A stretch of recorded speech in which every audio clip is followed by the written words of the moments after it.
sambung langit ke-6. Tabah kita ulang balik secara ringkas, kemudian kita sambung. Jadi dalam perbahasan Mi'raj, Nabi diangkat naik ke langit.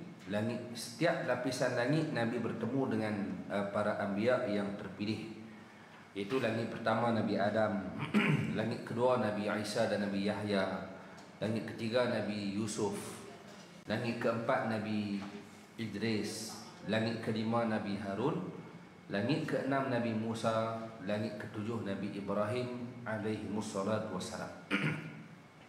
Kemudian kita dah sebut apa isyarat yang Allah nak bagi kepada Rasulullah apabila dipertemukan dengan nabi-nabi tadi.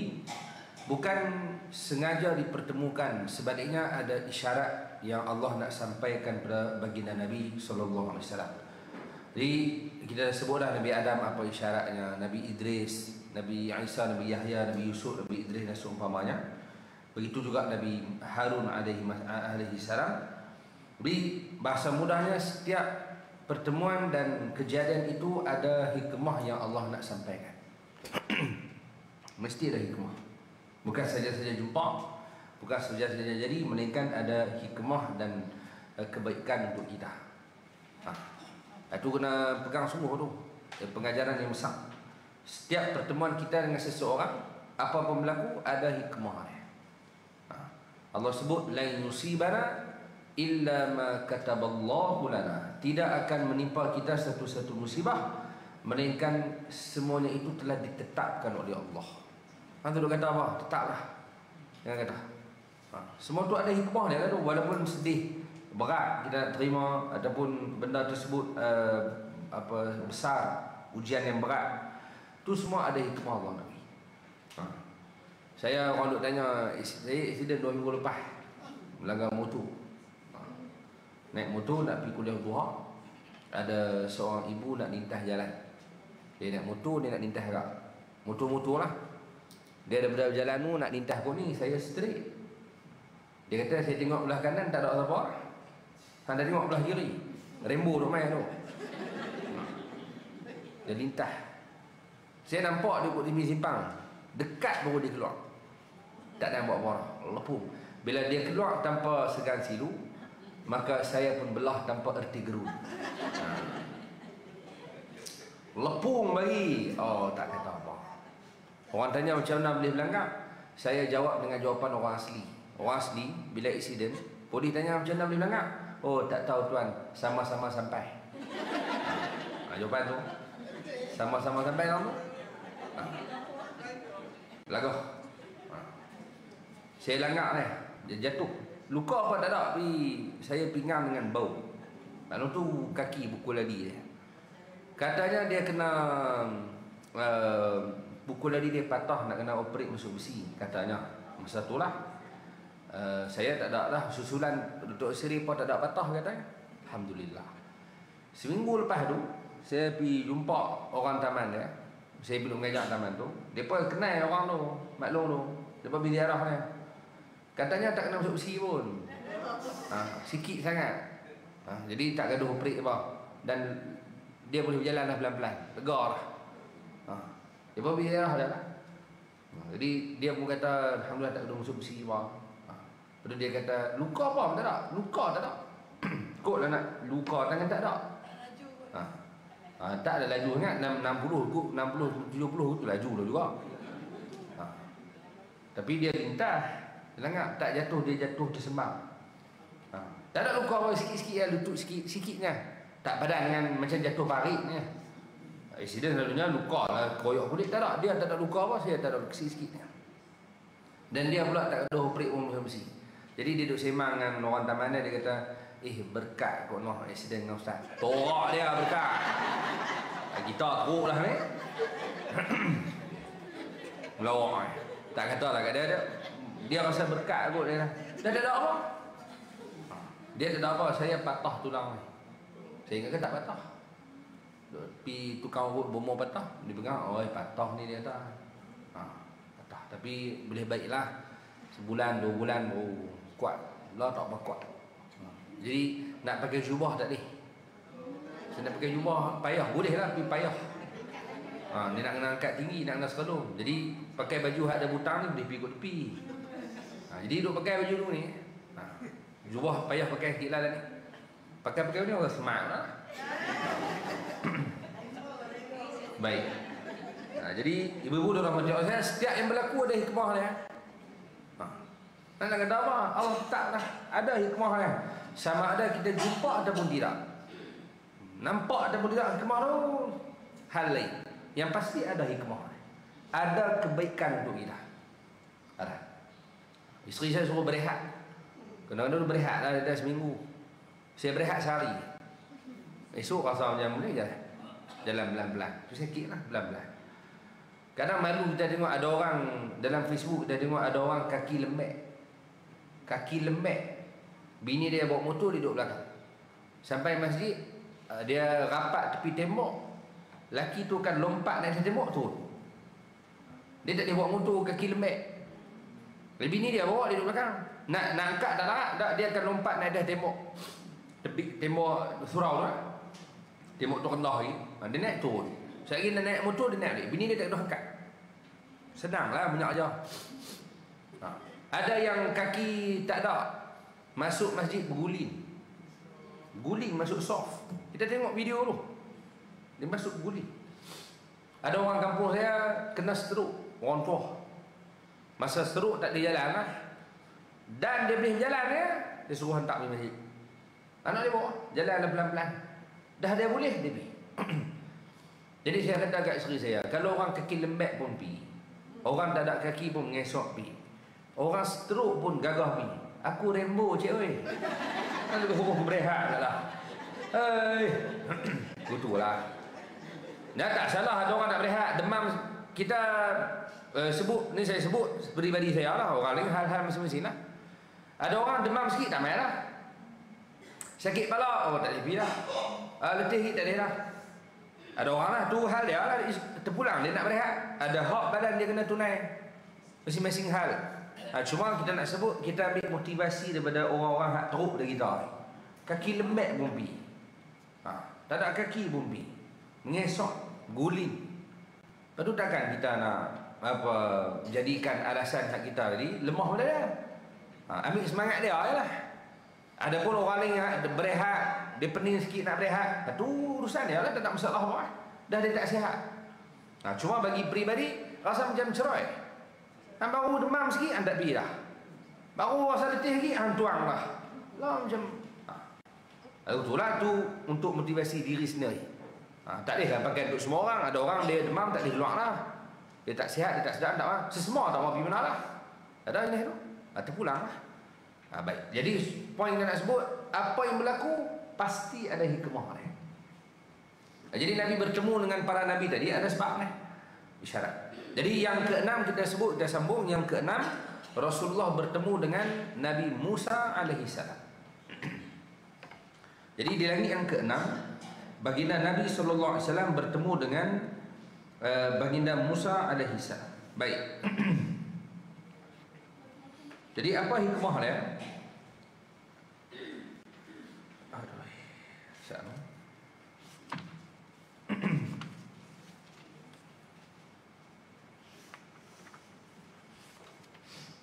Baik. Disebutkan Nabi Musa alaihissalam berada di langit yang keenam. Baik. Nabi Musa telah berjuang bersusah payah menasihati umatnya agar dapat petunjuk. Tetapi umat dia sakiti Nabi Musa. Tapi Nabi Musa sabar. Kita baca kisah Nabi Musa, rasakan Nabi Musa berdakwah, ajak umat dan sebagainya. Sabar, dia bawa umat dia untuk dapat petunjuk, tapi umat dia lawan dia, sakiti dia, dan dia bersabar menghadapi mereka tersebut. Dan Nabi Musa alaihissalam pernah mengalahkan penguasa-penguasa yang besar dan seumpamanya. Jadi disebutkan baginda Nabi SAW juga bersama dengan Nabi Musa. Dia punya keadaan. Saat Nabi Musa berdakwah kepada umat dia, Nabi pun akan berdakwah kepada umat dia, mengajak kembali pada petunjuk. Dalam masa yang sama umat dia akan sakiti dia, ganggu dia. Dan Nabi Muhammad sabar dengan gangguan tersebut. Dan Nabi Muhammad SAW berjaya menumpaskan musuh-musuh utama Abu Jahal, Abu Lahab, semua tumpah. Sebagaimana Nabi Musa berjaya tumpahkan Firaun, menumpahkan musuh-musuh yang lain, Rasulullah pun berjaya menang, berjaya menewaskan musuh-musuh utama dia. Adalah persamaan. Baik. Cara ringkaslah yang pun lebih kurang. Dan Nabi Musa duduk Mesir, keluar daripada Mesir. Dia kena ligat dengan Firaun, keluar daripada Mesir, hidup negeri lain. Jadi Nabi Musa balik ke Mesir, pegang balik Mesir, takluk balik Mesir. Begitu juga Rasulullah duduk Mekah, keluar di Madinah, dan Nabi balik buka balik kota Mekah tu. Sama. Ada persamaannya. Itu langit yang ke-6. Cara ringkas. Dan langit yang ke-7, baginda Nabi bertemu dengan Nabi Ibrahim alaihissalam. Jadi Nabi Ibrahim berada di langit ke-7 dan dia bersandar ke Baitul Ma'mur. Nabi Ibrahim ada di langit ke-7 dan bersandar di satu tiang, yaitu Baitul Ma'mur. Baitul Ma'mur adalah tempat yang tepat dengan Ka'bah Al-Musharrafah. Kalau di bawah ada Ka'bah Al-Musharrafah, berbetulan dengan Ka'bah di langit yang ke-7 ada namanya Baitul Ma'mur, tempat malaikat tawaf. Baik. Dan disebutkan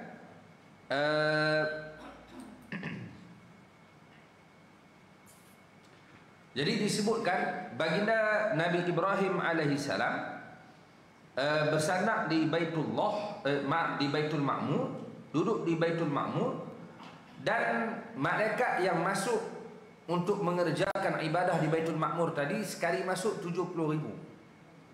Dan masuk tak keluar dah. Masuk tak keluar, masuk tak keluar. Jumlah malaikat yang diciptakan Allah tak tahu banyak mana. Terlalu banyak. Ini kuasanya Allah Azza wa Jalla. Jadi 70,000 malaikat sekali masuk mengelilingi Baitul Ma'mur. Jadi itu sangat mirip dengan Nabi kita Muhammad sallallahu alaihi wasallam. Nabi Ibrahim duduk langit ke-7, langit terakhir. Sana Baitul Ma'mur, malaikat tawaf 70,000. Mirip dengan Rasulullah, iaitu di akhir usia Nabi melaksanakan haji mengelilingi Baitullahil Haram bersama dengan sekitar 70,000 umat Islam. Kalau malaikat di Baitul Ma'mur 70,000 bersama dengan Nabi Ibrahim yang ada di langit yang terakhir, Rasulullah ketika buat haji yang last dalam hidup Nabi SAW, Nabi bersama dengan 70,000 umat Islam. Lah juga hadu. Baik. Jadi itu antara dia punya persamaan. Kemudian antara lagi yang disebut kata para ulama, antara relevannya hak lain kenapa Nabi Ibrahim diletakkan di langit yang ke-7, kerana baginda Nabi Ibrahim alaihissalam adalah datuk Rasulullah, datuk Tok Wan Nabi, dan Nabi akan naik lagi atas. Waktu tu Jibril tak ada teman dah, sudah pasti akan ada perasaan yang gemetar. Manusia biasa kan, atas nama manusia, Nabi pun manusia, ada perasaan. Jadi Nabi nak naik atas lagi tinggi, Jibril tak ada teman, maka diletakkan Ibrahim di langit ke-7 sebagai penguat mental kepada Nabi SAW. Datuk Nabi ada. Jadi kawan-kawan bila Nabi naik atas, duk rasa ketak, tak apa, Tok Wan duk kat bawah, bahasa ada Tok Wan dekat. Tu kekuatan mental tu penting benda tu. Lebih kurang hantar anak ke cucu pergi sekolah, cucu hantar cucu lah, anak-anak aja hantar cucu pergi sekolah. Cucu riau tak mau masuk dalam kelas, takut. Tu kelas pertama dia ke, sekolah hari pertama dia ke, takut tak mau pergi. Tok gua nampak, jangan takut, tok duduk tepi ni dia. Ni duduk tepi, tok duduk tepi pokok ni dia. Nampak ada pokok tepi kelas ni, tok duduk situ. Tok tak balik tok tunggu habis. Sengap budak tu. Padahal tok dia belah kan tok kan, bukan roti sambu. Tok Wan dia belah dah, bawa dah. Tok kena roti canai tangan ada 2 orang tu. Tapi dia habaq kat cucu dia, tok duduk tang ni. Walaupun tak duduk dalam dengan cucu dia, tapi dia rasa kuat. Ada orang yang dia kasih dia. Berani lah sikit. Ada sokongan moral. Orang main bola, tak ada siapa sokong, tak ada siapa langsung main. Sepak tak kena. Down. Sepak tak kena, ligan tak berduit ke, rebah. Jadi mood tak ada, semangat kurang. Tapi kalau semua kekasih dia main, Tak habis banyak bergirlfriend dia mai. Mak dia mai, isteri dia mai, anak dia mai, adik-beradik dia mai, kawan-kawan dia mai, semua mai. Sebelum ni tak ada siapa pula tak kenal. Tapi semua bakat mai, bagi sokongan. Rambo, Rambo, dia dah kaki orang habis. Contohlah, semangat dia lain. Semangat sokongan moral tu lain. Ni apa main? Jadi Rasulullah naik atas lagi. Allah letak Nabi Ibrahim AS langit ketujuh, supaya bagi kekuatan moral pada Nabi, bagi semangat, kekuatan pada baginda Nabi sallallahu alaihi wasallam, supaya Nabi tahu ada datuk dia di bawah. Tak apa, tuan dah bawah dekat. Adalah kekuatan.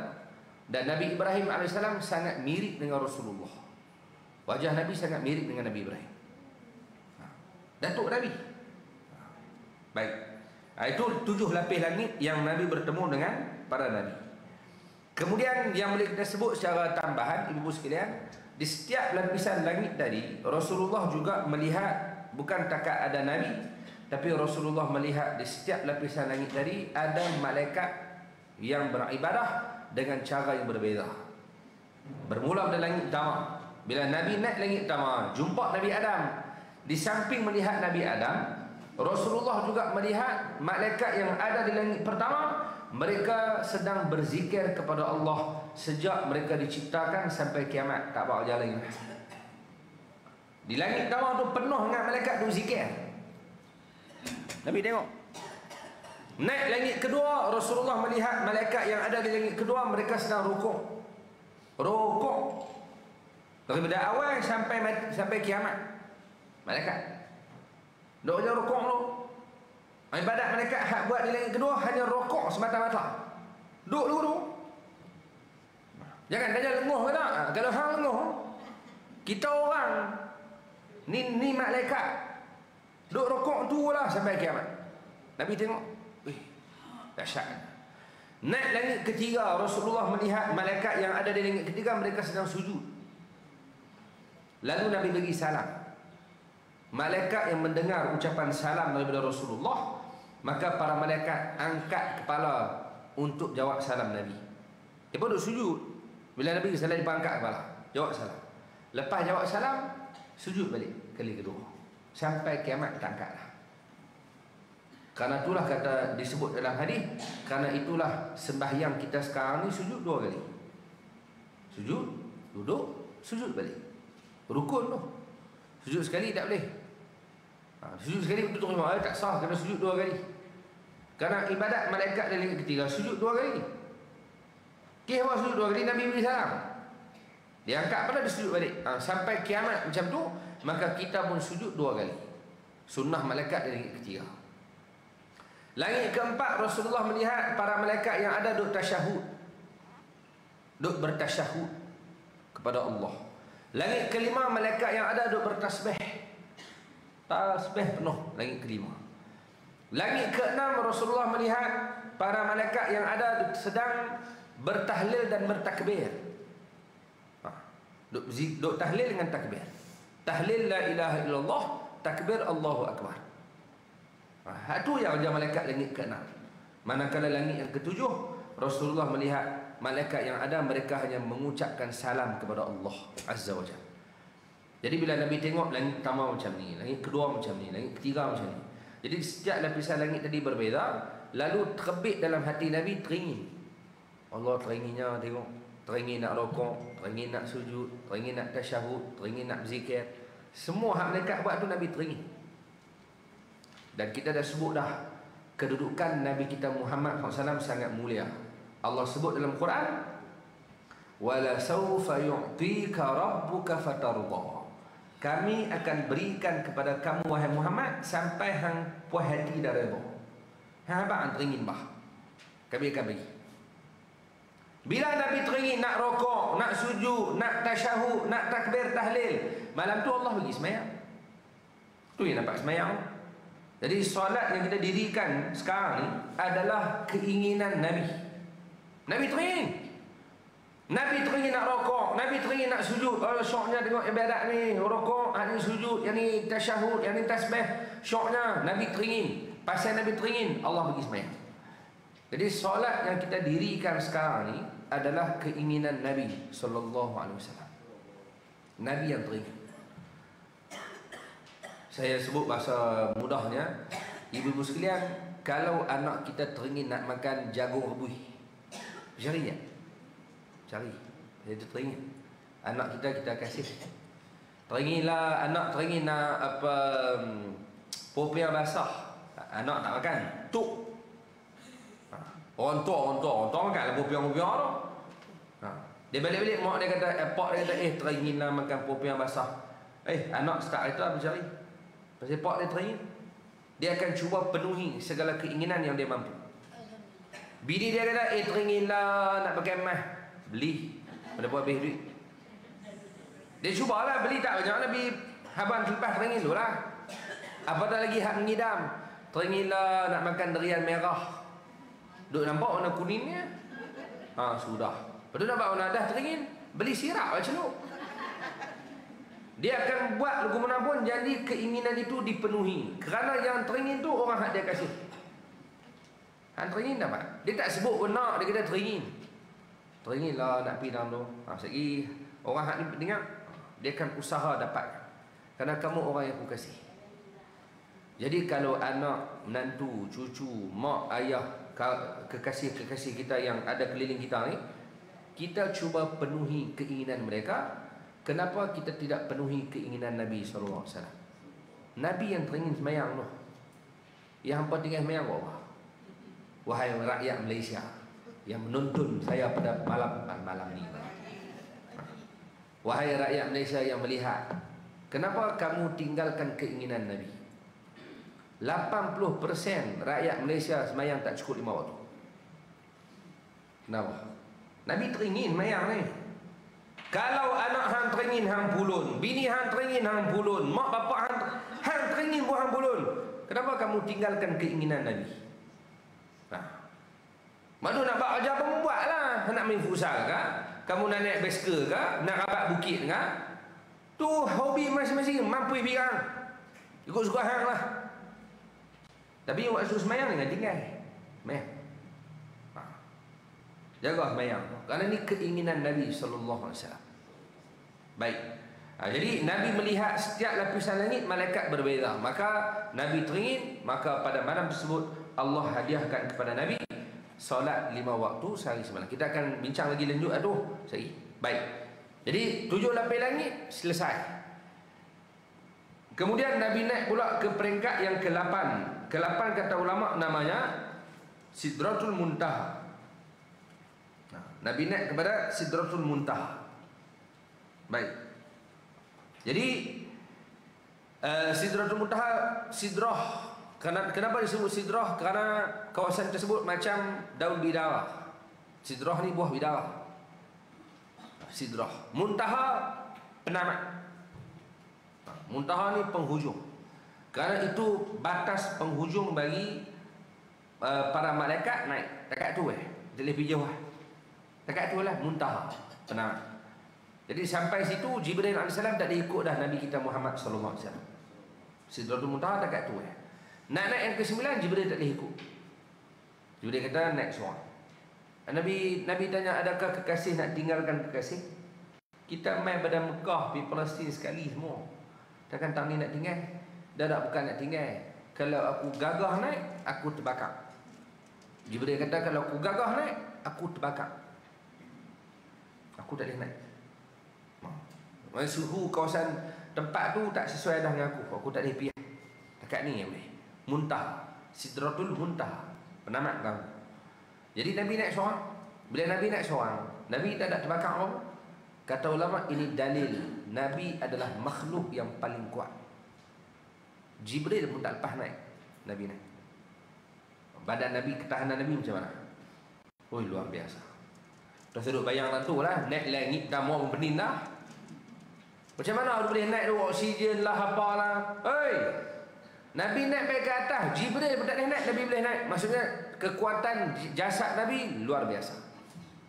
Luar biasa. Nabi kuat. Kalau kekuatan biasa kita boleh sebut ni, Nabi sama macam 4,000 orang biasa. Kalau takat Nabi nak perang seorang-seorang, boh nampak semua, selesai. Tapi Nabi rahmat. Walaupun Nabi kuat macam tu, kuat, kekuatan Nabi luar biasa, Nabi tak pernah balas dendam ke orang. Nabi kuat tu. Ada Abu Jahal nak ajar kan? Tak ada.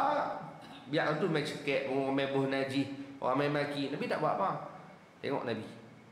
Kita pada lepas sikit ni, adalah kuat sikit, kuat lebih sikit pada orang, tengok rangka besar sikit, adalah tenaga lebih sikit, mula nak tindas orang, nak cekek orang, nak penampak orang, pantau orang hon.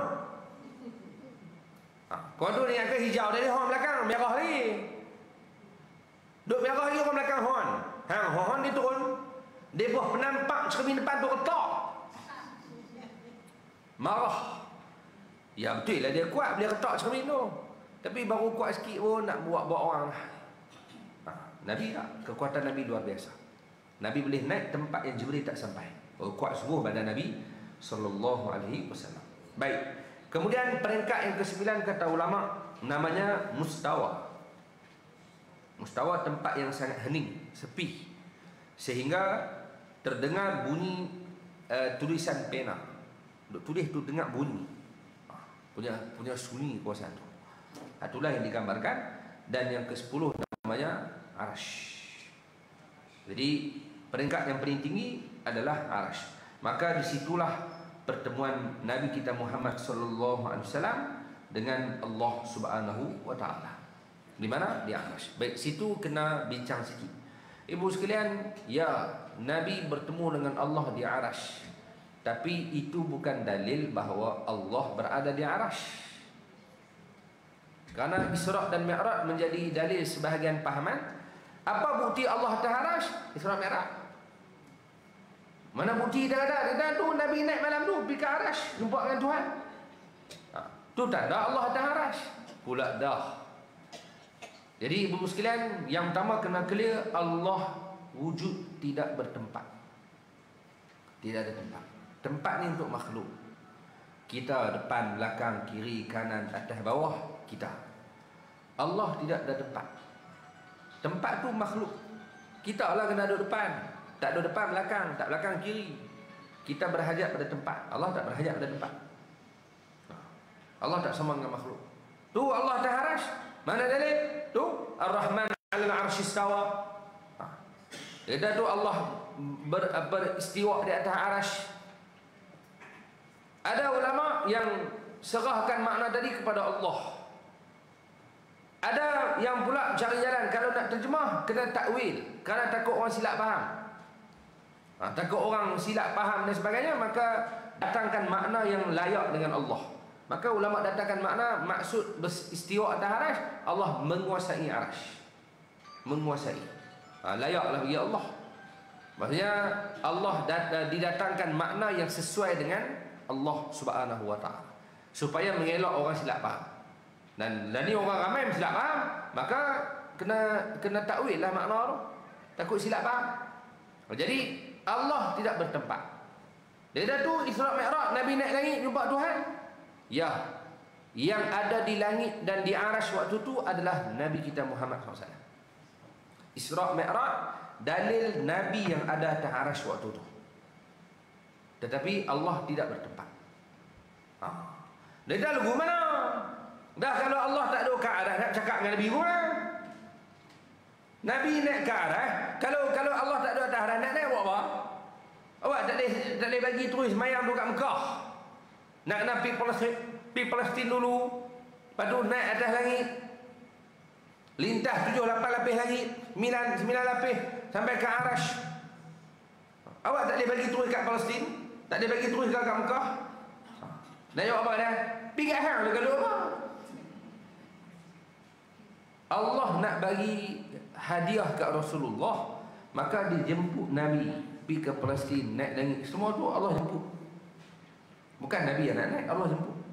Ibu sekalian, agung nak bagi darjah kebesaran kat kita, dia pun guna JNT kan. Dia jemputlah di istana. Nak bagi sesuatu yang besar. Kamu tetamu istimewa. Dia jemput kamu ke satu tempat. Awak tak boleh bagi ke kampung ke JNT ke tinggal depan rumah kan? Dah, hang kena mai. Pasal mudahnya macam itulah. Jadi Allah jemput Nabi, apa masalah Kemudian kalau Nabi nak berkata-kata dengan Allah, jadi kalau Allah tak duduk di atas aras tu dah cakap apa? Pula dah. Maksudnya kena duduk randu lah boleh bercakap. Tidak Nabi nak cakap dengan siapa? Ibu sekalian, adakah wajib orang hak kita nak bercakap nak duduk bagi tak? Dah. Allah ciptakan makhluk ada otak. Otak cerdik yang Allah bagi kat makhluk tadi ni, mereka boleh cipta satu alat menghubungkan manusia tanpa perlu ada bagi dah. Ibu-ibu duduk tengah kuliah, tiba-tiba keluar, lepas tu masuk balik. Kawan sebelah tanyalah, pergi mana? Dia dah cakap dengan anak sat di luar. Anak hang hak mana? Nu hak duduk di Tokyo. Betul. Nu Jepun nu, Tokyo. Awak dia balik main dah kah? Dah dia duduk di Tokyo. Habis tu hang cakap dengan siapa di luar sana? Dengan anak aku. Hak mana? Hak duduk di Jepun tu. Oh dia balik main dah, kita main. Dah duduk sana. Betul hang cakap dengan siapa? Cakap dengan anak. Maklum ni pening. Dia duk ingat sah nak cakap dengan anak, anak kena duduk di luar. Yang duduk di luar apa dia? Kita yang di luar. Anak kita duduk Tokyo. Kita yang keluar cakap dengan dia di luar, masuk balik. Kawan kita yang akan cakap dengan siapa di luar? Kita dah cakap dengan anak. Oh anak hang duduk di luar lah. Dah anak aku duduk Tokyo. Betul hang cakap dengan siapa? Cakap dengan anak aku. Duduk pening. Maklum ni kena pergi check dua. Sama ada gam dalam lok 2 tin. Tak pun ketum 3 paket. Pening batang tu. Dia duk faham nak cakap dengan anak, anak kena duduk di luar. Lagu tu lah. Lepas tu telefon buat dia tahu lah. Manusia boleh cipta alat telefon. Bukan dekat pegang telefon. Lah ni, netang kecil baru kat telinga Kita ni tak pegang telefon pun. Tapi duk cakap. Ni gila ke apa? Gila yang gila. Dia duk cakap dengan orang tu. Tapi orang tak ada depan dia. Tak ada depan dia boleh cakap. Dah kalau makhluk bercakap dengan makhluk tanpa perlu ada depan dia, takkan Allah pencipta kita nak cakap dengan Nabi Muhammad SAW kena duduk orang dua. Gila. Clear. Tak semestinya orang yang nak cakap kena duduk orang dua. Duduk orang lain tak? Jadi Allah tidak bertempat. Yang ada di arasy adalah Nabi kita Muhammad sallallahu alaihi wasallam. Lepas tu ada hujah yang boleh kita guna. Kalau ada orang kata Allah duduk di atas langit, Allah duduk di arasy, dia duduk guna aja tu. Pening kita. Akidah tu. Allah tidak bertempat. Tu bahagian akidah. Kita tak setuju dengan Wahabi bukan pasal tahlil. Dekat tahlil ikut suka hang nak buat tak buat tak apa bukan dia sampai gugur akidah. Nak buat, tak mau buat pulang. Nabi tak tunjuk dan Nabi tak larang. Dan tahlil itu pula adalah ayat-ayat suci Al-Quran, zikir, sebut nama Allah, doa, selawat kat Nabi. Comel tak apa. Maksudnya ada pahala pula kalau baca macam tu. Nabi tak buat, yang Nabi tak buat tahlil, tapi ayat-ayat dalam tahlil tu adalah ayat-ayat yang ada dalam dalil umum. Maksudnya boleh bincang lagi yang tu. Takat tak mau kunut, tak buat. Itu semua Nabi tak buat. Tak dia buat. Tiba-tiba kempen, siapa budak-budak mana main-main subuh seorang RM3. Nabi buat pula tu. Dan ni kempen, budak-budak main-main subuh berjemaah, kita bayar seorang RM3. Ada dalil? Tengok. Bid'ah lah tu Nabi tak pernah buat. Tak apa, bid'ah ni baik. Pandai pula ada bid'ah baik, ada bid'ah tak baik. Pening. Jadi kalau dalam bab tu kita tak orang tegak, memberi bid'ah, payah enggak berbuat ni. Tapi sampai bab Allah duduk atas langit, ni bahagian akidah jangan duduk sebut ikut suka. Allah tidak bertempat. Jadi kalau tak Allah atas langit ni, maksudnya Allah ada tempat. Duduk atas. Siapa yang naik bukit tinggi, dia lagi dekat dengan Tuhan. Duduk tempat tinggi. Kalau nak kapal terbang lagi dekat. Terbang kan atas bukit, atas berawan. Lugu mana? Jadi ibu sekalian, ni bahagian akidah kena kemah pergi elok. Allah tidak bertempat. Jadi kalau mereka kata Allah atas langit, ni contoh bodoh lah. Langit atas kita, maksudnya Allah atas langit. Langit duduk atas kita, Maksudnya Allah atas dan langit. Depa kata lah, na'udzubillah, bukan kita kata. Depa duk guna je Allah atas langit. Langit guna atas, bumi bawah. Kita duduk atas bumi ni, langit atas kita, bumi bawah kita. Baik, ada seekor binatang namanya cicak. Cicak jalan ke mana? Silin. Ni duduk atas silin tu. Dia jalan lugu ke jalan lugu ni? Kaki dia duduk lugu. Jadi bila cicak duduk atas silin, ya bukan kalau ada cicak lah, duduk cicak dah lah.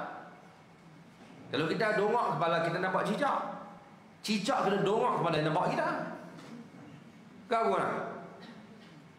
Maksudnya cicak bila tengok kita, dia nampak kita duduk atas dia. Dia nampak kita ni duduk atas dia.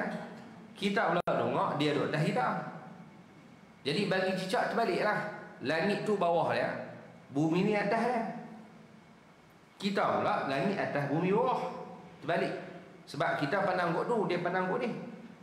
Bagi cicak, langit tu bawah cicak. Bagi kita langit tu atas. Kalau dia guna hujah Allah ada atas langit, langit bawah cicak. Anda kata orang. Dia dah faham kan? Kalau dia kata Allah atas langit, langit bawah cicak. Bagi cicak, langit tu bawah dia. Guna. Penin. Bawah hantar penin. Sebab tu Allah tidak bertempat. Isra' dan Mi'raj bukan dalil Allah atas arash. Yang ada atas arash waktu itu adalah Nabi kita Muhammad sallallahu alaihi wasallam. Baik. Jadi itu pertemuan Nabi sallallahu alaihi wasallam dengan Allah Subhanahu wa taala, dan diberikan kefarduan kepada Rasulullah berkaitan dengan solat 50 waktu. Saya tak sebut panjanglah cerita bab Isra' Mi'raj ni panjang. Berapa kali dah jumpa tak habis. Kita cuba nak habis hari ni secara ringkas.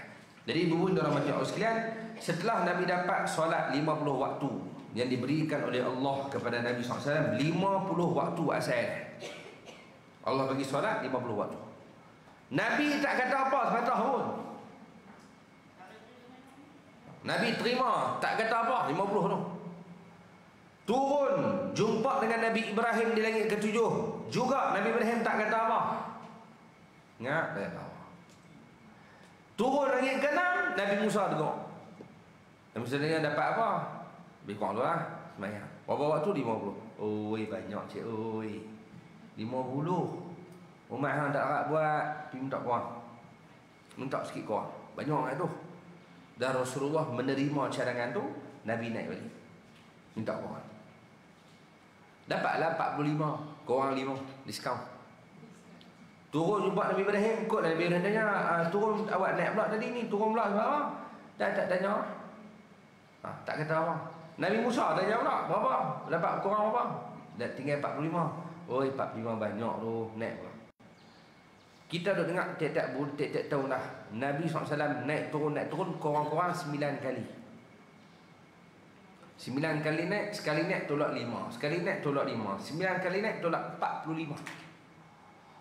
Sampai tinggal 5. Naik turun sampai tinggal 5. Turun jumpa Nabi Musa AS. Nabi Musa tanya, berapa Muhammad? Nabi kata 5. Banyak tu, tak mampu naik minta apa. Tapi Nabi segan, jadi dah 5. Baik, tinggal 5 tu. Tu yang tinggal 5. Tu pun ada kutu pelahap mana tak. Dia kata, kalau Nabi naik sedah lagi kan lega. Lega kepala bapak hang lega. Ibu-ibu, kalau tak ada semayang 5 waktu, bagi tahu hidup kita macam mana nak berhubungan dengan Allah. Subuh, Zuhur, Asar, Maghrib, Isyak. Kalau tak ada 5 ni, mana waktu yang kita nak berhubung dengan Pencipta? Subuh kena bangun, tapi kerja.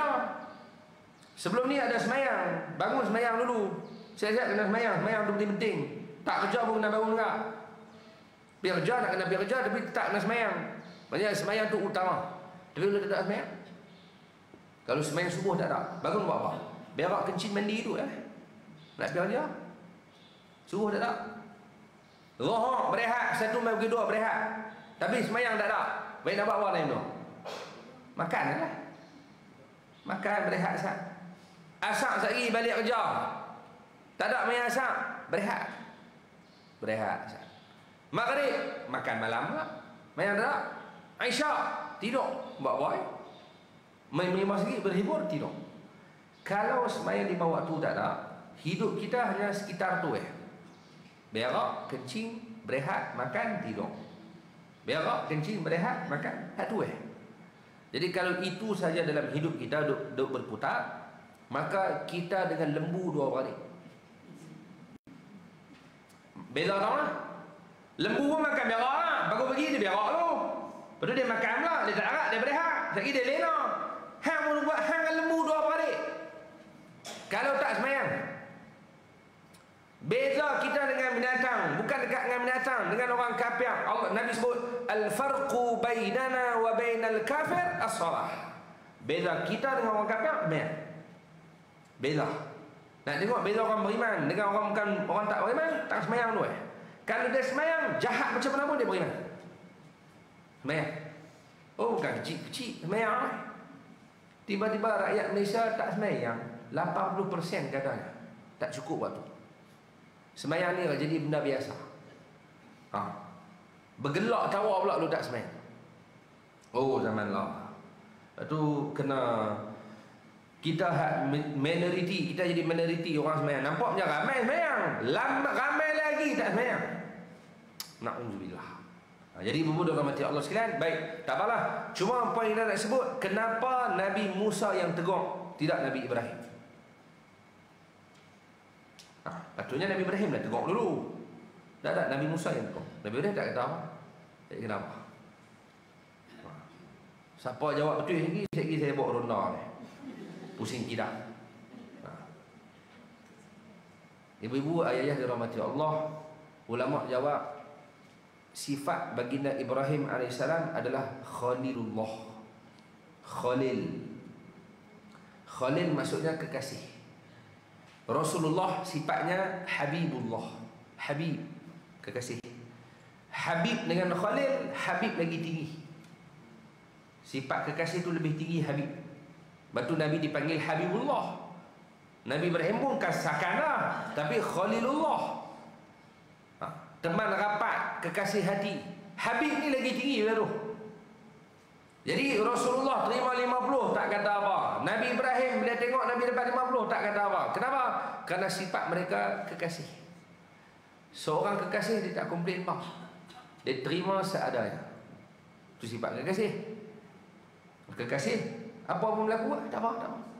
Itu sifat kekasih, dia terima seadanya.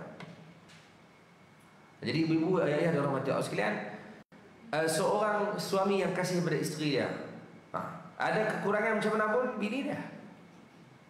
Isteri yang kasih pada suami dia hitam, dia tukar, tak mahu sebut tu. Suami dia ada kurang apa mana pun, suami dia terima segala kekurangan. Sebab kekasih. Orang lain dia komplain. Suami kalau pi makan di kedai makan, tiba-tiba masin ke pedas ke, dia komplain, ni wak masin sangat lah, nak makan tak boleh ni. Sebab dia bayar. Tapi kalau bini dia masak, dia nak komplain, dia fikir tahu mana, takut berasa. Sebab kekasih dia tu lelah telah ambil. Itu sifat kekasih, dia tak komplain banyak. Lepas tu kita pesan dah kepada ayah-ayah yang nak komplain banyak. Ada kerja komplain ada. Hari ni pedas sangat, esok manis pula. Pedas nak aku mampu ke apa pedas nak ni? Esok pun bini dia kurang pedas bagi manis. Hang ni orang Kelantan ke? Manis pula dah. Esok bagi kurang garam, bagi garam dihit sama bagi manis. Garam pula. Masih pula dah. Dia mesak. Awak ada lori garam terbalik ke sana ni? Marah saja dia. Lala bini usaha nak pedol juga. Korang garam, korang manis, korang semua korang tak rasa apa. Dia makan tak rasa apa. Marah pula, ni awak tak rasa apa ni. Bini ada kesabaran dia. Kalau semua aja duk komplain, yang sampai duk komplain, ni awak tak rasa apa ni. Masak memang tak rasa apa langsung. Kuah tak rasa, yang tu tak rasa. Bini hilang sabar lah. Dia masuk bilik sengak-sengak, dia telefon KKM. Suami saya ada simptom COVID. Hilang deria rasa. 7 hari duk buat Allah. Sebab seorang tak rasa kan? Semua benda nak komplain. Tak ada benda boleh komplain. Komplain yang membina. Tukang komplain tu dia nak didik. Macam ni, buat macam ni. Tukang komplain. Bukan medan dia kata apa langsung. Tak, ni dia komplain dia. Sifat kekasih dia tak komplain banyak. Terima Allah. Baru Nabi Ibrahim tak kata apa. Nabi Musa sifatnya kalimullah. Dan Nabi Musa AS berikan pendapat tadi kerana dia layak bagi pendapat. Nabi Musa ada kitab Taurat. Dia ada umat yang ramai Bani Israel. Dia ada syariat dalam Taurat tersebut. Dia ada umat, dia ada syariat, dia ada kitab. Dia ada. Dan berdasarkan pengalaman Nabi Musa AS, umat tak boleh ikut apa yang ada dalam syariat. Lawan saja. Suruh lugu tu lawan, suruh lugu ni lawan. Nabi Musa tahu lah umat dia ramai. Cerita paling panjang dalam Quran cerita Nabi Musa. Kisah paling banyak dalam Quran kisah Nabi Musa. Dengan Bani Israel ada, kisah lembu lah, dengan Qarun lah, dengan Nabi Khidir lah, dengan Fir'aun lah. Sedia-sedia cerita Nabi Musa. Dia ada pengalaman banyak. Berdasarkan umat yang dia ada, umat yang kuat tak boleh ikut syariat. Lawan. Dia ada musuh yang kuat, Fir'aun. Apa hak dia lalui? Sama macam Nabi lalui. Nabi pun ada Quran, kitab Quran. Nabi ada umat yang ramai. Nabi ada syariat. Nabi ada musuh yang kuat, Abu Jahal. Sama. Nabi ada sama. Jadi berdasarkan pengalaman ya, dia kata berdasarkan pengalaman ni, umat tak mampu buat. Umat aku kuat-kuat. Umat Rasulullah lembek. Umat paling lemah kita. Lemah. Baru belangak hari petah baru lah. Lemah, kita lemah. Orang dulu dah ada apa kita ni umat yang lemah. Tak macam umat Bani Israel. Walaupun mereka kuat, mereka pun tak larat buat ikut syariat. Tambah hak lemah ni. Jadi dia lontarkan pandangan kerana dia layak cakap. Dia ahli dia. Dia ada pengalaman. Dia bagi pendapat berdasarkan pengalaman. Dia layak cakap. Dan Nabi terima pandangan tadi, Nabi naik. Bukan sekali, 9 kali. Kenapa Nabi terima? Sebab dia layak. Ni poin besar kita boleh belajar pada ibu-ibu, ayah-ayah dirahmati Allah sekalian. Apabila seseorang ahli yang layak berbicara, maka percakapan dan perkataannya boleh diambil sebagai nasihat. Biar ahli dia bercakap. Orang agama, bab agama, ahli agama cakap. Biar bidang-bidang masing-masing. Medik, kedoktoran, perubatan cakap. Dia bercakap, kalam dia orang percaya. Sebab tu kena tahu kita bidang apa. Agama, bidang agama sekalipun bukan semua bidang tahu. Sah mengaji agama basicnya. Tapi ada yang mendalami fiqh, ada yang mendalami tauhid, ada yang mendalami usul fiqh, ada yang mendalami sekian. Jadi bidang dia. Kalau dia tahu dia jawab, tak tahu jangan duk gagah. Bukan bidang kamu. Biar ahli agama, biar ahli agama lah bercakap dalam bab agama. Dalam bab perubatan kata. Saya bagi contoh ibu sekalian. Kita sakit perut, kawan kita kata kalau sakit perut, kunyah pucuk jambu batu boleh lah. Kita kata apa? Hang buat pandai-pandai boleh, kerah mampu menanya aku. Buat pandai nak hang sama dengan aku mengaji tak tahu mana, tu bagi petua maki dia. Dah tak percaya cakap dah. Kita pergi jumpa doktor, cek-cek perut babai kurang, doktor bagi ubat. Doktor kata kalau nak cara tradisional, doktor kata kunyah jambu batu, pucuk dah.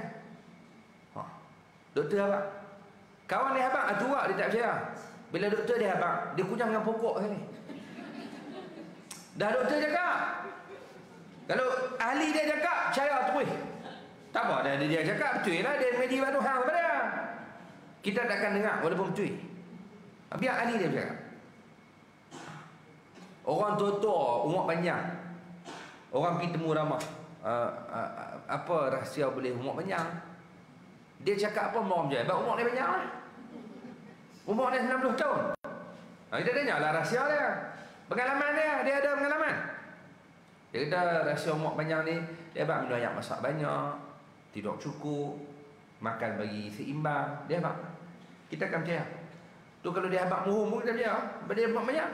Dia kata rahsia umur saya panjang ni, saya mengamalkan rekah biji getah sehari 4 biji. Kita rekah bab ni kerah hari tu. Dan kalau dia mohon pun kita percaya. Sebab dia umurnya. Tun Dr. Mahathir kalau dia abang buat sekian-sekian semua ikut. Umur dia banyak. Dia tak abang apa dia makan beruka tu ya. Vitamin C tu ada depan nampak dah meja dia minum mak tu. Habis farmasi orang beli. Dia kata abang apa? Pasal dia pengalaman. Tapi kalau hang tak ada pengalaman apa, tiba-tiba hang doktor. Dia haram tak nikah pun duduk doktor. Hang dengan isteri ni, kepala bapa hang nikah pun nak. Nikah hang ada bini tu. Ada lah doktor dia kata kalau bini tengah marah, bini tengah duk mengamuk marah, suami ni jangan duk marah, pi peluk dia. Tenangkan dia. Habaq tu tak nikah ni. Dia tak tahu bini marah pun mana. Kawan ni komen pula, dia kata hang ingat senang nak peluk, lebih daripada kera ni nak anggap. Dia jawab pengalaman dia. Oh, hang ingat marah-marah tu boleh pi peluk. Oh, senang je kak. Dia tak nak pengalaman. Sembang terah boleh. Kalau kamu ahli dia, cakap tak apa. Bukan ahli dengan cakap. Malu kau. Jadi ibu-ibu dalam hati Allah, tengok. Isra' Mi'raj banyak pengajarannya. Nabi Musa cakap, Nabi terima. Kenapa? Dia layak, dia ada umat, dia ada syariat, dia ada semua. Betul juga orang tak mampu. 9 kali, bukan sekali dua. Maksudnya ahli cakap, percaya. Jadi kita nak kena didik masyarakat kita sekarang. Kalau kamu ahlinya, kamu layak cakap, sila. Kalau bukan ahli dengan cakap. Dan masalah orang lain, semua bebas bersuara. Semua nak cakap. Medik nak cakap bab agama, orang agama nak cakap bab make sign. Boleh kalau kamu ahli dia, sila. Kalau bukan ahli, jaga. Takut rosak. Dia bukan ahli, dia cakap. Dia bukan ahli agama, motivator ya. Dia tak ngaji pun agama. Mana ngaji tahu nak agama? Mana basic kamu ngaji agama tahu nak? Tak mana kamu punya apa pengajian kamu? Mana semua orang kena ada lah CJ dekat awak. Tunjuklah tak mana mengaji. Jadi ibu sekalian, dia tak mengaji mana pun. Lepas tu motivator. Bila jadi motivator, duk cakap dan sebagainya, tiba-tiba kamu bincang bab hukum hakam yang kamu tak mengaji pun. Berat. Takut silap. Kalau mengaji silap. Jadi biar ahlinya bercakap. Ahlinya cakap baru jadi insya-Allah. Satu-satu jadi. Kalau bukan ahli cakap, rosak. Orang nak jaga masjid, biar ahli masjid cakap, jaga. Dia duduk di masjid, pergi sembahyang, dia duduk pergi mengaji, dia jaga masjid, jadi ahli dia. Ni lantik ahli masjid AJK bukan orang masjid. Dengar kuliah pun tak pernah pergi, masjid pun jangan-jangan pergi, tapi jadi pengurusi lingkup masjid. Bukan ahli dia. Dia bukan tahu pengurusan macam mana nak buat, nak panggil siapa ustaz mana mai, pukul berapa nak kena bola, dia tak tahu apa. Lantik ahli tu baru kenal. Lalu itulah apa benda pun, biar ahlinya bercakap, biar ahlinya bertindak, baru jadi comel. Jadi berbuat dalam hati Allah itu Mi'raj yang Nabi naik. Dan itu pertemuan Nabi SAW sampai tinggal 5 waktu sehari semalam. Nabi sebut dalam hadis, siapa yang laksanakan solat 5 waktu, dia telah laksanakan seluruh ibadat para malaikat di langit.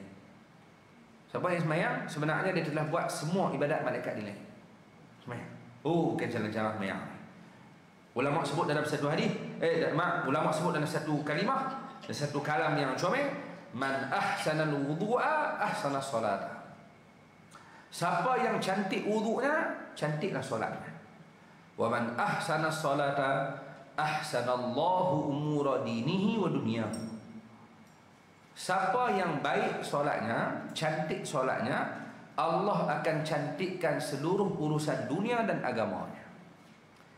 Poin yang kita boleh dapat dari kalam ulama tersebut, siapa yang ada masalah dalam urusan dunia dan agamanya, maka repair masalah tadi dengan sembahyang. Masalah apa? Sembahyang. Ada masalah kewangan, kesihatan, apa sekian, berbetul balik sembahyang. Sembahyang hutang kena tahu mana ini. Nak berbetul sembahyang, berbetul dalam wuduk. Jadi bermula dengan wuduk yang sempurna, yang terbaik, kemudian dia masuk pula solat. Solat bagi baik, dia solat elok-elok, masalah dari Allah akan repair. Segala masalah yang kita hadap akan selesai dengan sembahyang. Orang lah ada masalah tak sembahyang, itu nak selesai pun. Ibu-ibu habaq masalah paling ketara lah ni boleh. Ni masalah ni dunia lah, Malaysia. kewangan, akhlak, adab, jam, semua. Lu nak repair dah orang tu.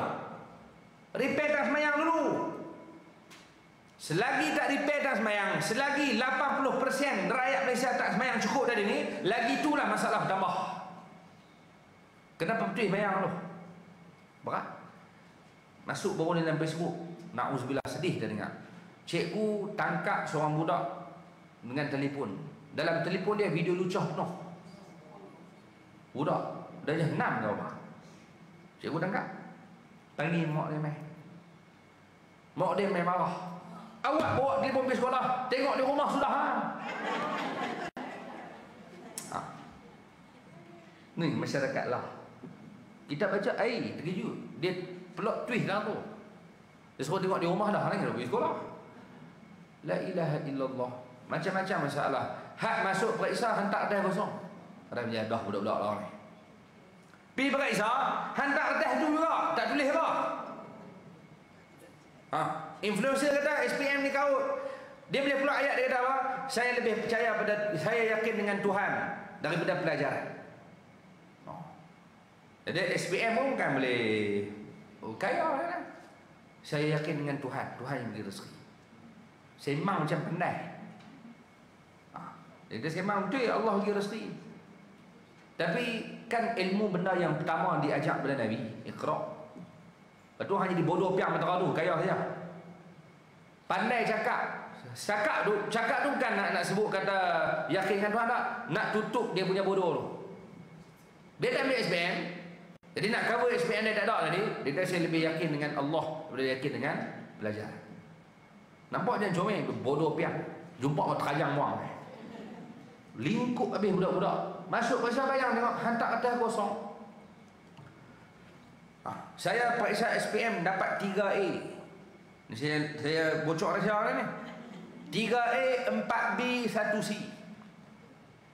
SPM. Hak basic tu lah. 9 mata pelajaran terah tu. 3A, 4B, 3, 4, 7, 1C. 8 mata pelajaran terah tu. Kalau pergi kerja minta kerja mana pun dia tengok 8 tu hak lain dia tak tengok lah. Ekonomi ke, perisi akaun pun tak tengok lah tu. Ni hak pelajaran penting ni. 8 tu. 3A, 4B, 1C. Saya tengok CJ tu rasa macam bodoh. Walau bodoh. Rasa macam apa, gagal. Kita tengok, saya rasa gagal. Hak dapat 8A, 1B, Allah gagal, tak dapat 9A. Gagal. Dia rasa gagal. Allah. Dia kecewa dengan keputusannya. 8A. Orang budak-budak dulu kecewa dia tak dapat macam dia harap. Budak lah hantar atas kosong. Tu dapat apa lah? Ini masalah apa main? Macam-macam masalah. Semua masalah tadi repair dengan semayang. Apa betul balik semayang? Sebab tu semayang benda paling penting. Nabi kata suruh nak semayang 7 tahun. Tak semayang pukul mau 10. Kalau betul semayang dia, selesai lah masalah ni. Tapi bila ada suruh semayang tak semayang, pukul pun dia tak semayang, masalah budak tu. Masalah paling besar tak semayang. Dengan punca tak semayang, masalah lain. Maka kita ada masalah apa pun, kewangan, kesihatan, keluarga dan sebagainya, suami isteri bergaduh, cek balik semayang je lah. Apa masalah pun cek dulu semayang. Pergi tanya awak, hak cerai, dah nikah 12 tahun cerai. Anak 3 orang, 2 orang cerai. Pergi tanya tengok, pernah tak semayang sekali? Sekali tak pernah. Simple. Pergi tanya, saya tanya lah. 12 tahun nikah, ada anak 2-3 orang. Dan saya lah tanya, sepanjang 12 tahun tu, pernah tak dia jadi imam? Suami jadi imam, isteri jadi makmum. Pernah tak? Sekali tak pernah. Selama 12 tahun. Nak kata apa? Padahal sebelum kahwin, engkaulah makmumku. Kepala bapa makmum. Dah nikah tak jadi imam pun. Sebelum kahwin sembang, ni makmumku, ini imamku. Dah jumpa dah imam. Sudikah kau jadi imamku? Sembang nampak yang cantik. Lepas nikah tak pernah mayang sekali. Lepas tu nak baik macam rumah tangga, goyang-goyang runtuh. Kalau hak duk semayang, suami semayang, isteri semayang, pernah mayang sekali, goyang lagu mana pun tak runtuh. Orang tua-tua dulu kekal betul. Padahal bukan ada apa pun dulu. Kekal semayang. Jadi ibu sekalian, poin berbesar kita daripada Isra Mi'raj adalah sembahyang. Itu kita sedia maklum. Jadi Nabi terima solat 5 waktu sehari semalam. Kita berhabis sikit. Wa fi sabihatil lailatul Isra 'allamahu Jibril salata wa awqatiha. Kalau dalam kitab kita ni muka surat 38 tu bawah kali itu disebut pada waktu pagi selepas malam Isra, Nabi balik malam tu juga. Maka Jibril datang mengajarkan solat dan waktu-waktunya. Jadi sini pun kena ada perbahasan, iaitu Jibril mai bila Nabi balik pada Isra Mi'raj malam tu juga. Nabi sampai sebelum subuh malam tu juga. Maksudnya Nabi keluar malam tu, balik malam tu juga. Tu yang mereka tak percaya. Baik, subuh Nabi terima dah solat 5 waktu sehari semalam. Tapi subuh Jibril tak mai. Tak mai yang nak mai yang mana? Tahu wajib mai, Nabi tak tahu nak mai yang mana. Subuh tak mai, Nabi tak mulai. Bila Jibril mai roh. Balik pada Isra Mi'raj, Jibril datang kepada Rasulullah mengajarkan solat pada Nabi bermula dengan waktu Zuhur. Sesuai dengan namanya zuhur. Jelas, nyata, terserlah. Jadi dimulakan solat dengan Zuhur kerana nak jelas dan nyatakan bahawa ini agama yang paling benar. Jadi dimulakan semayang. Semayang pertama yang dilaksanakan oleh Nabi SAW diajak oleh Jibril, Zuhur. Jibril mai waktu Zuhur, awal waktu.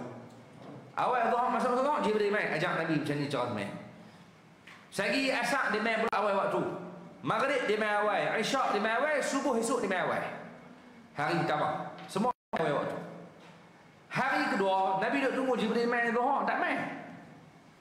Jibril mai hujung waktu Zuhur. Dekat-dekat Asar pun dia mai. Dia ajak Nabi pula. Asar macam tu juga, dia mai hujung-hujung Asar. Maghrib macam tu, Isyak subuh.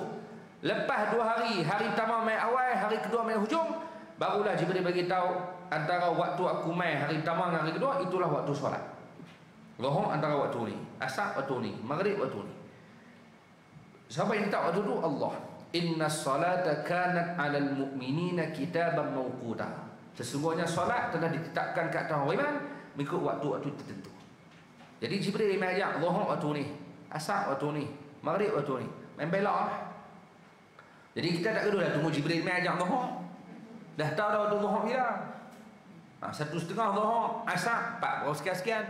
Jadi itu kalender lagi senang. Orang dulu kena tengok matahari. Kalau baca kitab-kitab fiqh dia ajak subuh naik matahari. Cahaya. Terbit matahari habis subuh. Terbit matahari pergi syuruk. Syuruk habis subuh. Selagi tak terbit matahari, subuh dah hari. Contoh. Zuhur ketika gelincir matahari. Asar ketika matahari duduk di mana? Bayang-bayang macam mana? Maghrib bila matahari tenggelam. Isyak bila hilang mega merah. Tu semua waktu semayang. Kita senang banyak kerana ada takwim. Tengok waktu tu selesai masalah. Jadi ibu-ibu dirahmati Allah, Nabi SAW semayang pertama Nabi semayang Zuhur. Balik dari Isra Mi'raj, subuh tak mula hari, mula dengan Zuhur. Dan yang terakhir yang saya boleh sebut berkaitan dengan solat, ulama susun mengikut tertib afdalnya solat. Kalau dari segi semayang fardu, yang afdal, pertama sekali fardu yang paling afdal fardu Jumaat. Paling afdal. Solat fardu Jumaat, solat yang paling afdal. Yang kedua, solat Asar hari Jumaat. Selepas Jumaat, solat Asar hari Jumaat adalah solat yang paling afdal. Selepas Asar hari Jumaat, solat Asar hari lain. Hari Sabtu, hari Ahad, Isnin, Selasa, Rabu, Khamis, Asar. Jadi kalau buat ranking, solat Jumaat 1, solat Asar hari Jumaat 2, Asar hari lain 3. Solat yang keempat, subuh pagi Jumaat. Ranking keempat. Ranking kelima, subuh pagi-pagi lain. 6, 7, 8 baru main Zuhur, Isyak, Maghrib. Baru itulah lebih kurang tu saya tak ingat bawah. Hak 5 tu ada tu lah. Kalau fardu yang terbaik Jumaat, Asar Jumaat, Asar hari lain, subuh Jumaat, subuh hari lain. Ni top 5 waktu yang paling power. Bukan semayang 5 ni lah. Apa tu Zuhur tu gila kan. Kita sebut yang ni afdal, dia ada kelebihan yang tersendiri. Kalau itu dari segi kedudukan solat fardu. Adapun hak berjemaah. Kalau berjemaah hak mana paling afdal? Ulama jawab yang pertama yang paling afdal jemaah kan. Jadi solat Jumaat solat yang paling afdal lah. Sama ada fardu Jumaat ataupun berjemaah. Berjemaah memenang kat dia kan. Paling afdal Jumaat. Selepas fardu Jumaat, solat mana yang berjemaah afdal? Fardu subuh pagi Jumaat. Solat fardu subuh pagi Jumaat. Lepas subuh pagi Jumaat, subuh pagi lain. Lepas tu asar, bukan asar, Isyak. Berjemaah. Maksudnya kalau ikut ranking semayang fardu berjemaah ni, menang kat Jumaat, subuh dengan Isyak. Itulah lebih kurang. Kita tengok dalam kitab sebut. Untuk fardu tadi menang kat Jumaat, asar, subuh. Jumaat, asar Jumaat, asar hari lain, subuh Jumaat, subuh pagi lain. Maksudnya Jumaat saja ada 3. Semayang Jumaat, asar pagi Jumaat, asar petang Jumaat, subuh pagi Jumaat. Semayang tu semayang yang kedudukannya tinggi. Hak jemaah, hak dituntut. Maksudnya kalau dituntut jemaah ni, waktu lain tak dan gagah habis, tapi hak ni bagi dapat fardu Jumaat, bagi dapat berjemaah, subuh pagi Jumaat, Isyak. Isyak subuh bagi dapat jemaah. Zuhur, asar, maghrib. Ni kalau tak ada jemaah, kalau boleh comel lah jemaah semua. Kalau tak ada pun Isyak dengan subuh bagi dapat. Itu kedudukan yang tinggi tentang solat fardu. Jadi ibu-ibu dirahmati Allah, itulah yang boleh kita sebut cara ringkas berkaitan dengan Isra' dan Mi'raj. Berapa kali dah kita jumpa? 2-3 kali. 3 kali kalau tak salah perbincangan berkaitan Isra' Mi'raj. Muka surat kita ni semuka tapi kita bincang cara panjang sikit lah berkaitan dengan Isra' Mi'raj. Jadi itulah berlaku, bila Isra' Mi'raj ni berlaku 27 Rejab tahun ke-11 kenabian, umur Nabi 50 tahun. Jadi Nabi mula semayang umur Nabi 50, 5 waktu ni. Sebelum ni semayang dah cara Nabi Ibrahim. Hak semayang fardu 5 waktu ni bermula umur Nabi 50. Cuma janganlah orang keping guna hujah, saya baru 49. Buat main. Tak ada sebut dulu tu. Saya baru 15. Saya tak boleh semayang. Nabi semayang 50. Pakai buah tu pula lah. Nabi semayang 50, kenapa aku fardu? Kita beranak-beranak fardu dah. Mana pakai hujah 50 tahun apa? Jadi semoga Allah jadikan kita orang yang semayang, anak kita orang-orang yang semayang, cucu kita pun orang-orang semayang, seluruh keturunan, anak, menantu, cucu, zuriat kita adalah orang yang sangat menjaga solat ni, insya-Allah. Amin ya rabbal alamin. Minta simpang, minta jauh, jangan ada seorang pun keturunan yang lahir pada zuriat kita, anak kita ke cucu kita yang tinggalkan semayang. Nauzubillah.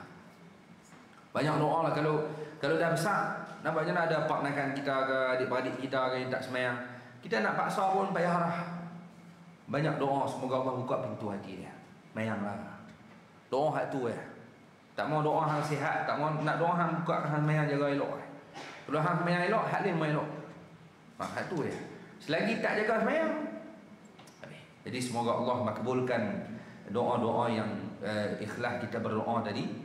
Doa-doa yang baik, niat-niat yang baik, semoga dimakbulkan oleh Allah Subhanahu wa taala. Jadi kita berhenti dekat tu dulu, insya-Allah kita akan sambung setelah Nabi turun daripada Isra' Mi'raj, apa lagi berlaku, yang ni kita akan sambung pada bulan hadapan, insya-Allah. Allah alam, semoga ada manfaat pertemuan kita pada pagi ini. Insya-Allah ibu sekalian, saya main minggu ni kerana minggu depan saya nak pergi umrah. Jadi tak sempat minggu depan kita qada siap-siap pagi ni. Jadi saya mengharapkan doa daripada ibu-ibu ayah sekalian, semoga Allah mempermudahkan urusan saya dan jemaah untuk ke Mekah, buat umrah ziarah Nabi kita Muhammad di kota Madinah Al-Munawwarah. Di doa pada ibu-ibu ayah saya harap duk risau agak bau ni tak berapa kuat. Nak kena hidup ba'ja apa sikit-sikit. Tak ba'ja apa guna mulut bukan nak pergi menyangkui. Tapi tak apa nak selesa dengan bau dulu ni. Saya harap doa pada ibu sekalian, insya-Allah ada umur panjang masa lapang, kita jumpa lagi masa akan datang, dan semoga kita pula dijemput untuk bertemu dengan kekasih kita Nabi Muhammad SAW di Madinah.